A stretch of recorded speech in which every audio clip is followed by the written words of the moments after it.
Le Conseil de sécurité des Nations Unies a appelé vendredi les protagonistes de la crise au Soudan à observer un cessez-le-feu à l'approche du mois sacré du Ramadan qui doit débuter lundi. La résolution portée par le Royaume-Uni a été votée par 14 membres. Seule la Russie s'est abstenue.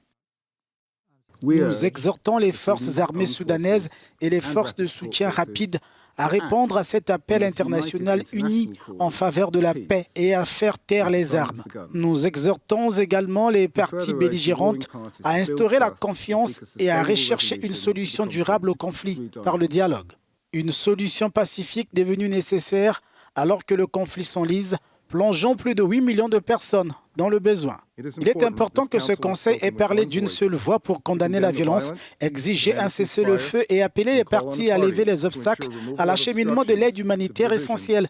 Nous prenons acte de l'annonce faite cette semaine selon laquelle le gouvernement soudanais a accepté une voie d'accès transfrontalière par voie terrestre depuis le nord du Tchad et une voie d'accès par voie aérienne. Mais cela est insuffisant. Pour répondre aux besoins humanitaires urgents de tous les Soudanais, il faut un accès transfrontalier sans entrave à partir de plusieurs points d'entrée dans les régions les plus dévastées du Soudan.